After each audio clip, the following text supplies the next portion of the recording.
thought I looked really handsome. I go to this bar, I sit down, order a drink, I'm sipping it, when this guy in his 20s comes in and sits next to me. So I say, hi.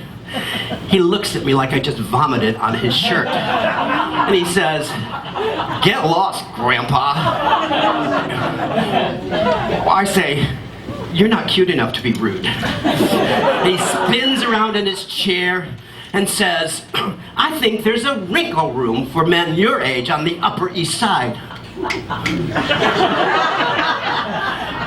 Well, I take a deep breath and I say, yes, I am old. I'm so old that I look both ways before I cross a room.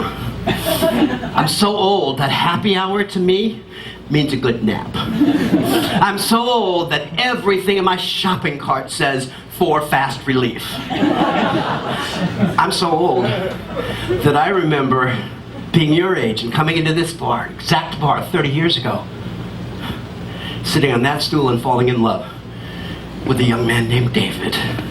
Oh, that night David had such passion, such determination in his eyes. He knew he was going to win me over. And 2 months later, we were meeting here at this exact bar to have our 2-month anniversary drink. I even had a ring in my pocket. We arrived at the same time. He grabbed my hand and pulled me around the corner, and he hugged me so tightly for I don't know how long. He just wouldn't let go. He started talking into my shoulder. He had just been to the doctor. I have AIDS, he said. You can leave. I know what's ahead. You don't have to stay. But I did have to stay. I loved him.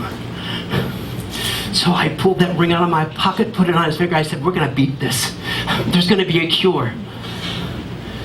And we did beat it for 7 years. So, honey bunch, that bar stool, that stupid little bar stool that you're sitting on has a history. A history filled with passion, with love, with kindness. Something that you haven't learned yet. So, I am old, young man. I've traveled on a road that you haven't been on with a lot of detours. You see that time in the 80s and 90s for gay men and their friends? It was a time of hope, a time of compassion, and it's a hope I still carry in my heart.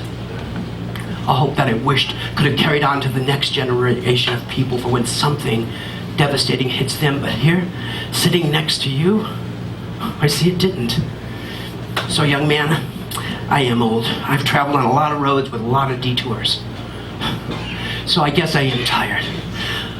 I'm gonna go out front, take my leave. I'm gonna get in my Uber pumpkin carriage because it's almost midnight. You see, I'm a kind, smart Cinderella, and this is my Julia Sugarbaker moment to tell you that you'll always be an arrogant, ugly little frog, no matter who you kiss.